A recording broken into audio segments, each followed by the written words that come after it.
name is Joan Subirats. I was born here in the Calle Hospital in a house that is not yet there.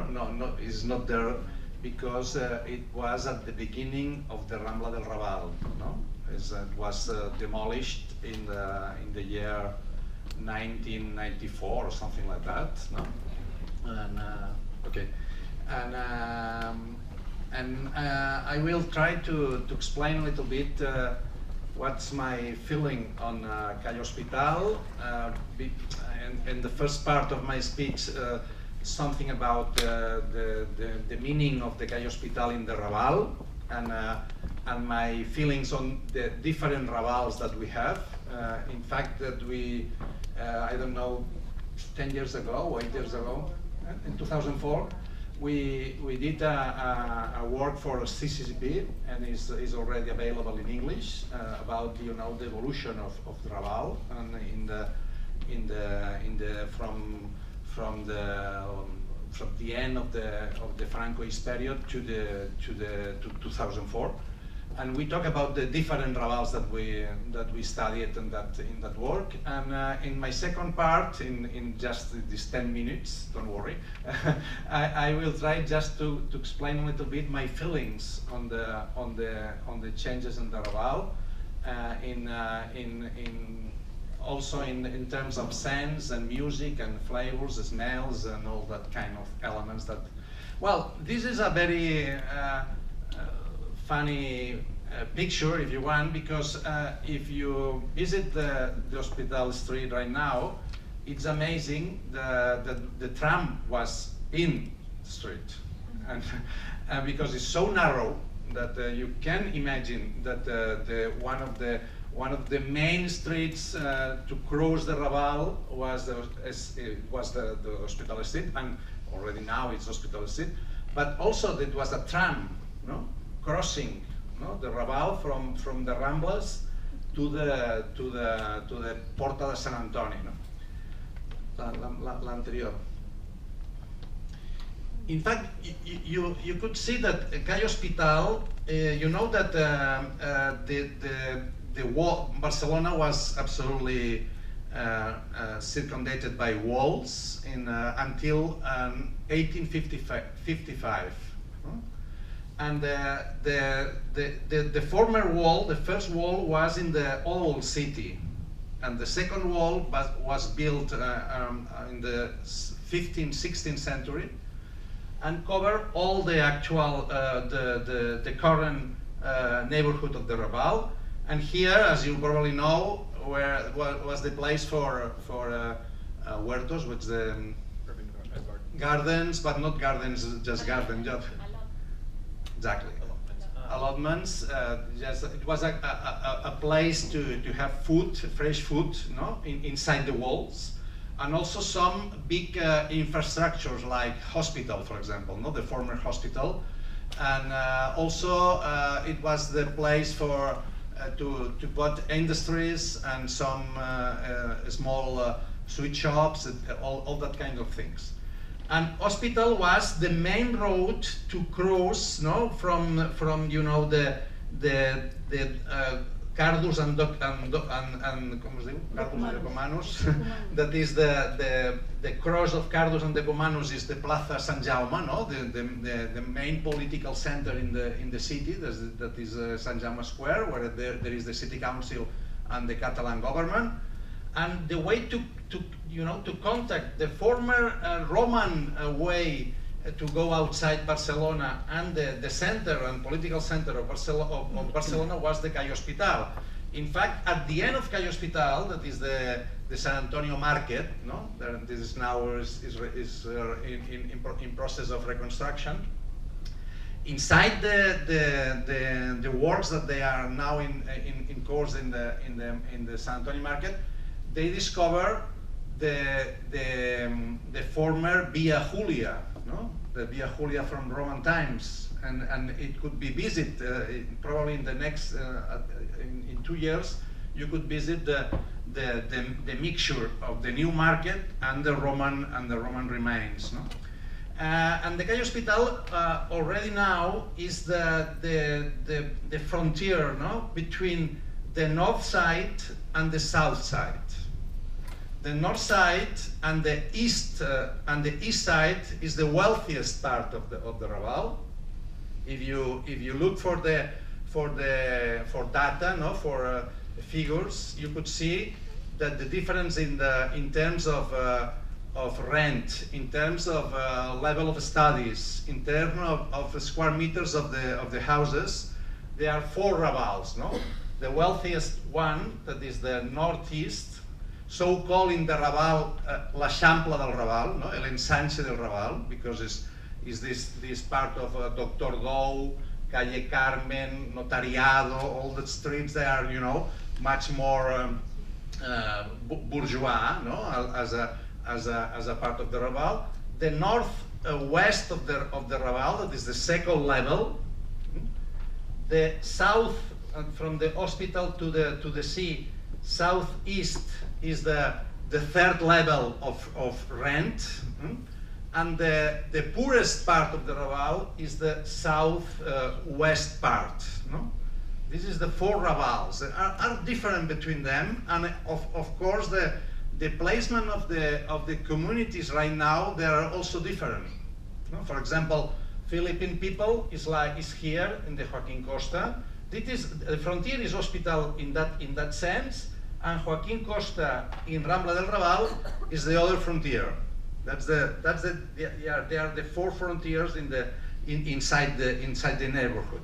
They are not real frontiers in terms of borders, but you could, you know, separate the different kind of people they are living there, etc., etc. I think it's important because for that reason, probably as she mentioned, Calle Hospital is so important in terms of as a good way to check all the changes that the neighborhood has suffered in the last few years. This is okay. Here is my house. I was born here in the La Lecheria de la Calle Hospital. What's the name of lecheria? Milk shop, or the milk shop of the Hospital 119. I just did an article in El País about Hospital 119. That was the name of the lecheria of the article. And here is the inside. The second one. And here is the building that was. I mean, the lecheria was here in the corner, and this is a modernist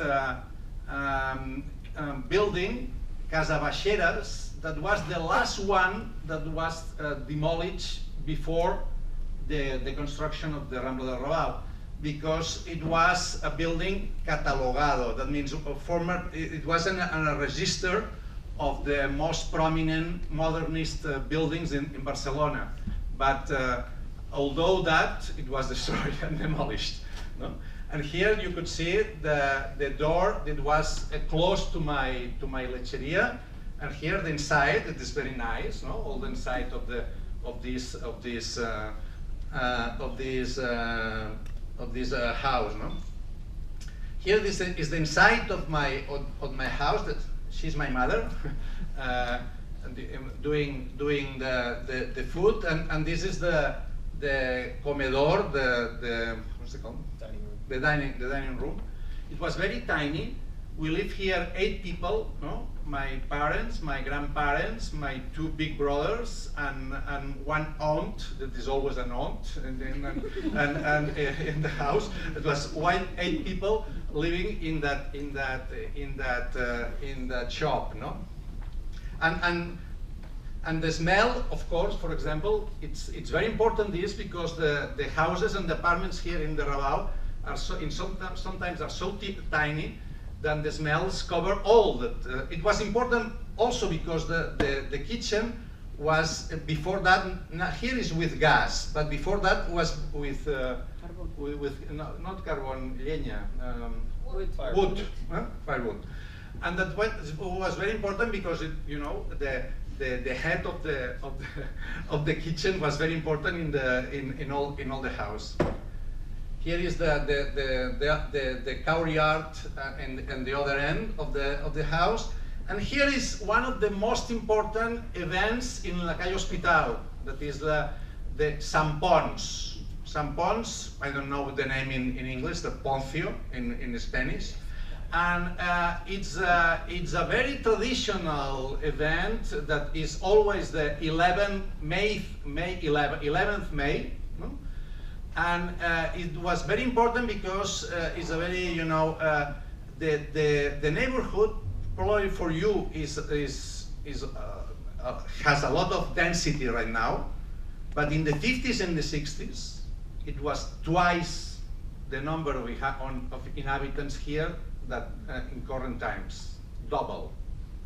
That means that the density here was like Mumbai or like other cities in India. And the Sant Pons Day was very important because it was not cars, no? They cut the street, and it was very traditional in the sense that the only elements that they sell were candy fruits, candel fruits, you know, these fruits, and honey and herbs.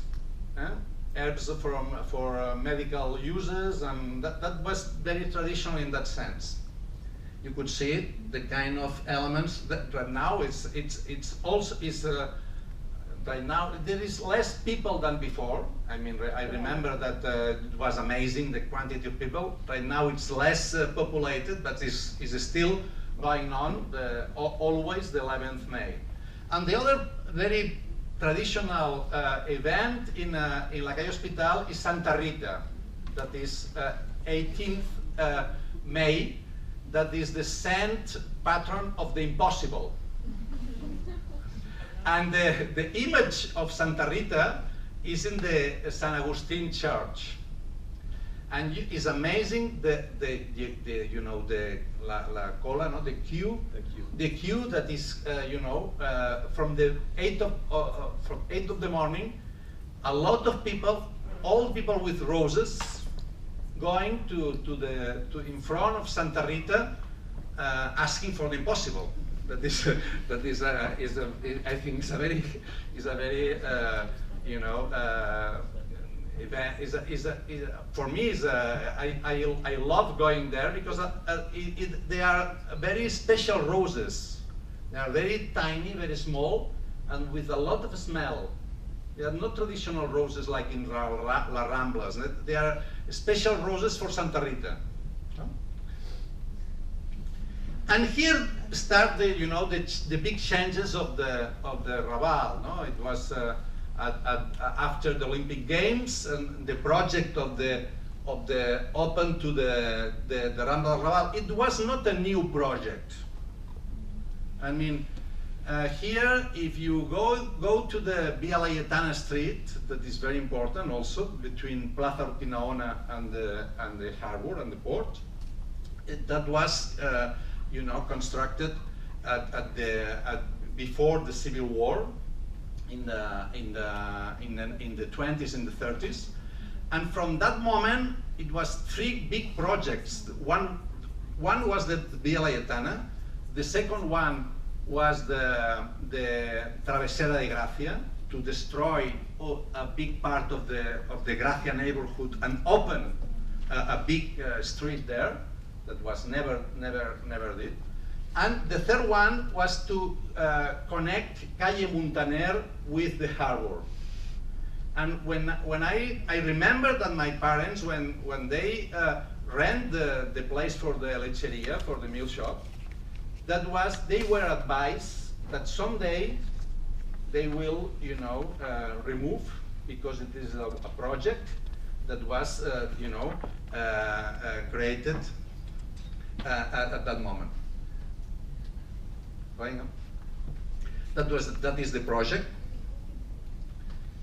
and that was the moment of the construction. They destroy or demolish 62 buildings and 3,000 apartments in that moment, in that specific moment. This is one of the images that I think it's very clear, no? And my milk shop was here in the left, and here all my family celebrating the 60 years of the marriage of my parents in the place that was the milk shop before. We decided to go to the Casa Leopoldo, that is a very important restaurant that my parents, you know, all the time they live just 2 minutes to the Casa Leopoldo. They always want to celebrate all the parties here in the Casa Leopoldo. Here is the party at the same day of the picture, and here in color because it's more happy. the picture, the same picture and the same place. Here is the picture is taken here at the exact place that we are now seeing. That was the exact place, the corner, no, the left corner, seeing to the Rambla del Raval in the left corner was the place of the milk shop. And here is the current situation of the Rambla del Raval. I finished with the expression of my mother afterwards when the Rambla del Raval was absolutely created and etc. She said, "Too much sun." I think it's a very nice expression, no? Because she get used of the very narrow streets without sun, and when she said this enormous space, she said too much sun.